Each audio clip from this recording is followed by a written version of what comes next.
Fyodor Dostoyevsky. El Mujik Marey. Voy a contarles una anécdota. ¿Es realmente una anécdota? Más bien es un recuerdo. Era yo entonces un niño de 9 años. Pero no, quiero mejor comenzar por la época en que era un joven de 20 años. Era el lunes de Pascuas. El aire era cálido, el cielo azul. El sol brillaba, resplandeciente, en lo alto del cielo, pero yo estaba triste. Rondaba en torno a los cuarteles de una casa de fuerza. Contaba las estacas de la sólida empalizada que rodeaba la prisión. Desde hacía 2 días, la casa de los detenidos, si es que así podía decirse, estaba de fiesta. A los presidiarios no se les llevaba al trabajo. Muchos de los detenidos estaban borrachos, estallando riñas por todas partes.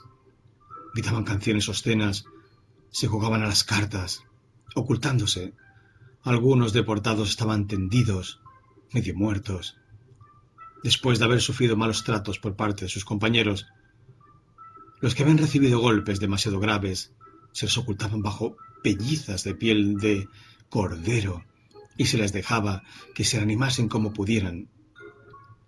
Más de una vez se habían desenvainado los cuchillos. Todo aquello me había hundido desde que las fiestas duraban en una especie de enfermiza desolación.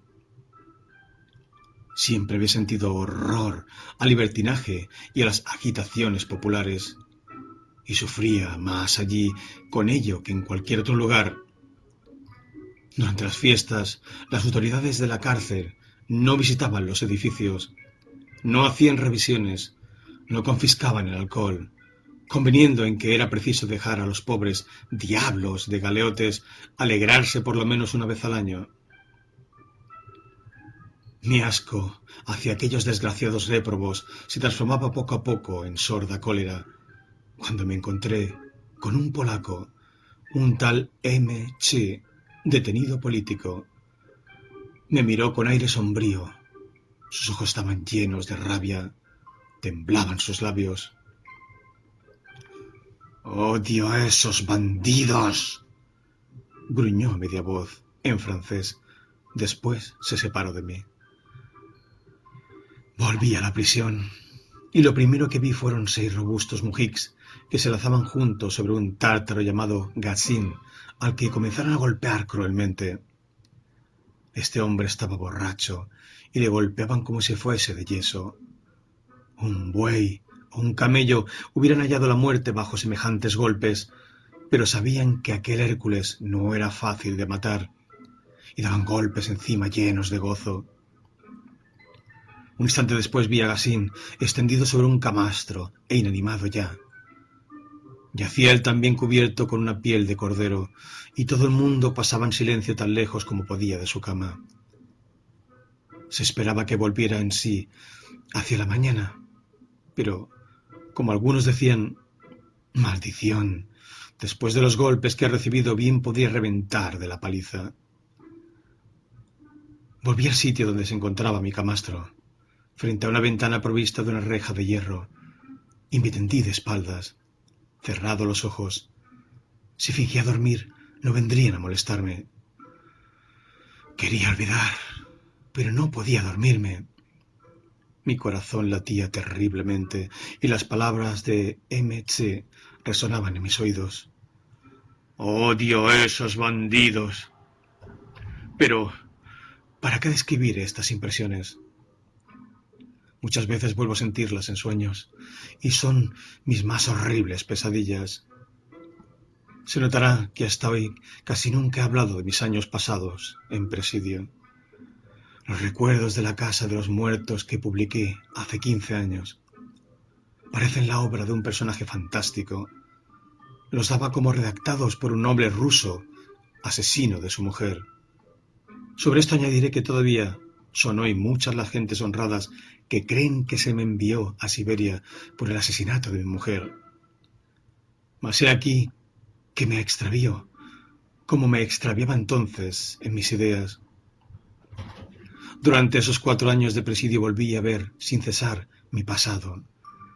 Los recuerdos renacían por sí mismos y raras veces he podido evocarlos de nuevo voluntariamente.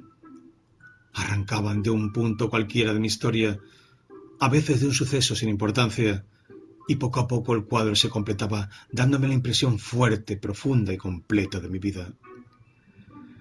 Pero aquel día volví a ver cosas muy remotas. Hasta el momento de mi primera infancia, me volví a ver de 9 años, en medio de escenas que en absoluto tenía olvidadas. Me volví a encontrar en un pueblo donde pasé el mes de agosto. La atmósfera estaba clara y seca, pero la temperatura era fresca. Soplaba el viento. El verano se acercaba a su término. Pronto nos volveríamos a Moscú. El hastío iba a presentarse de nuevo con las lecciones de francés. Qué penoso me sería abandonar el campo. Me fui detrás de la cerca, donde se alzaban los montones de trigo. Luego, después de haber ido hasta el barranco, subí al Loxt. Llamábase así, entre nosotros, a una especie de espesura de arbustos que crecían entre el barranco y un bosquecillo. Me hundí en la espesura cuando oí, no lejos de mí, tal vez a una treintena de pasos, hacia el claro del bosque, la voz de un campesino que trabajaba en un campo. Adiviné fácilmente que su trabajo era pesado, que labraba un campo colocado en pendiente, que su caballo avanzaba penosamente. De tiempo en tiempo el grito del campesino gritaba hasta mí. ¡Ué! ¡Ué! Conocía casi todos nuestros mujiks, pero no podía saber cuál era aquel que entonces labraba. Esto, por otra parte, me era completamente igual. Yo estaba hundido en mis pequeñas ocupaciones. Se trataba de cortarme una varita de avellano para ir a molestar a las ranas, y las ramas de avellano eran tan lindas, pero tan poco sólidas. No eran como las del álamo. Encontré también magníficos escarabajos y abejorros soberbios. Recogí de unos y de otros. Después también lagartijas chiquitinas y tan ágiles, rojas y amarillas, adornadas de puntitos negros, pero tenía miedo a las culebras, más raras, por otra parte, que las lagartijas. Había pocas setas, por lo que me disgustó la espesura. En cambio, se encontraban muchas bajo los álamos blancos. Así es que me decidí enseguida a marchar al bosquecillo, donde no solo había setas, sino también simientes raras, gruesos insectos y pajarillos. Hasta se veían allí erizos y ardillas bajo la hojarasca, cuyos húmedos perfumes tanto me gustaban. Al escribir esto, todavía me parece sentir el fresco olor de nuestro agreste bosque de álamos. Estas impresiones se conservan toda la vida. De repente, tras un largo momento de silencio, oí claramente este grito. ¡Al lobo! Me sentí presa de terror. Lancé yo mismo un grito y corrí hacia el claro para refugiarme cerca del mujik que labraba. Era nuestro mujik Marey. Yo no sé si el calendario contiene tal nombre, pero todo el mundo llamaba a aquel campesino Marey. Era un hombre de unos 50 años, alto y robusto, llevando toda su barba rubia, muy canosa. Yo le conocía, pero nunca le había hablado. Detuvo su caballo al oír gritar, y cuando estuve cerca de él, me agarré con una mano su arado y con la otra su manga, viendo que estaba asustado. ¡El lobo! Grité casi sin aliento. Alzó la cabeza, mirando por todas partes. ¿Dónde diablos ves al lobo? Alguien ha gritado al lobo hace un instante, balbuceé. No hay lobo. Has perdido la cabeza. ¿Dónde se vieron nunca lobos por aquí? Dijo para animarme. Pero todo mi cuerpo temblaba y me colgué más pesadamente de su manga. Debía estar muy pálido, pues me miró como si se asustase por mí. ¿Puede uno tener semejante miedo? ¡Ay, ay! Movió la cabeza. Anda pues, pequeño, aquí no hay ningún peligro. Y me acarició la mejilla. Vamos, vamos, tranquilízate. haz la señal de la cruz. Pero yo no podía conseguirlo, y parece ser que las comisuras de mis labios temblaban convulsivamente, habiéndome dicho más tarde que aquello era lo que más le había extrañado. Alargó cariñosamente su grueso índice, embadurnado de tierra, y rozó muy ligeramente mis temblorosos labios. ¿En qué estado se pone este niño? Y sonrió, con una sonrisa casi maternal. Al fin comprendí que no había lobo a la vista y que había tenido una alucinación al creer oír gritar.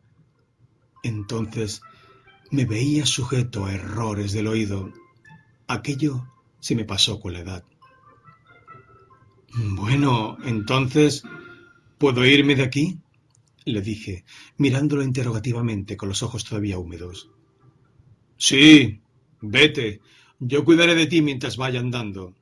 No te entregaré al lobo, añadió, y más que nunca experimenté la impresión de que su sonrisa era una verdadera sonrisa de madre. Anda, que Cristo vaya contigo. Hizo sobre mí la señal de la cruz, y él también se santiguó. Partí, volviéndome cada 10 pasos. Veía siempre a Marey, que me seguía con la mirada y cada vez me hacía un movimiento de cabeza amistoso. Declaro que ya entonces estaba poco avergonzado de mi miedo. Con todo, aún temía vagamente al lobo. Cuando hube cruzado el barranco, el miedo desapareció bruscamente. Mi perro, Bolshok, saltó hacia mí, viniendo de no sé dónde, y con mi perro me sentí lleno de ánimo. De todos modos, aún volví una vez la cabeza hacia Marey. Desde tan lejos ya no podía distinguir los rasgos de su rostro, y, sin embargo, adiviné que me seguía sonriendo amablemente. Le vi mover la cabeza. Le hice una seña de adiós con la mano, a la cual respondió, y hasta entonces no volvió a ponerse en movimiento con su viejo caballo. Oí desde lejos su grito «¡Hue! ¡Hue!», y el caballo volvió a tirar del arado. Me he acordado de todo esto, no sé por qué, volviendo a ver todos los detalles con una claridad admirable. Pero no hice en aquel tiempo ninguna alusión a mi accidente al volver a casa. Pronto ya ni pensaba más en ello. Hasta olvidé bastante pronto a Marey y el servicio que me había hecho. Las raras veces que volví a encontrar después, no solo ya no le hablaba del lobo, sino hasta no tuve con él ninguna clase de conversación. Y bruscamente, 20 años más tarde, en el fondo de la Siberia, todo se me representó como si acabase de oír gritar ¡al lobo! La aventura se había, en cierto modo, ocultado de mí mismo para reaparecer cuando esto fuese necesario. Me acordé de todo, de la sonrisa tierna y como maternal del pobre Mujik siervo, de sus signos de la cruz, de sus movimientos de cabeza amistosos que me parecía protegíanme desde lejos. Volvió a sonar en mis oídos aquella frase: ¿en qué estado se pone a los niños? Y lo que mejor volví a ver fue aquel grueso índice embadurnado de tierra con el que tocó de una manera tan acariciadora mis labios, que temblaban. Ciertamente no importa que hubiese tratado de tranquilizar al niño amedrentado, pero allí había otra cosa. Hubiera sido su propio hijo, y no me hubiera mirado con un amor más profundo y más apiadado. ¿Qué le obligaba a amarme? Era nuestro siervo. Yo no podía ser para él más que un amo joven. Nadie veía su buena acción y estaba seguro de no ser recompensado por ella. ¿Luego amaba tan tiernamente a los niños? Qué dulce bondad casi femenina puede ocultarse en el corazón de un rudo, de un bruto mujik ruso. No era de aquello de lo que hablaba Constantino Aksakov cuando celebraba la alta cultura de nuestro pueblo. Y cuando me levanté de mi camastro, cuando miré en torno mío aquel presidio, sentí que podía mirar a sus pobres moradores de manera muy distinta que antes. Todo odio y toda cólera salieron de mi corazón. Observé con simpatía todos los rostros que me encontraba. Este mujik degradado, al que la navaja del presidio había dejado sin pelo. Este mujik, cuyo rostro llevaba los estigmas del vicio. Este borracho que bosteza su canción de borracho obsceno tal vez es un Marey. ¿Puedo penetrar hasta su corazón? No. Entonces, ¿por qué había de juzgarlo? Aquella misma noche volví a encontrar al polaco MX, infortunado MX.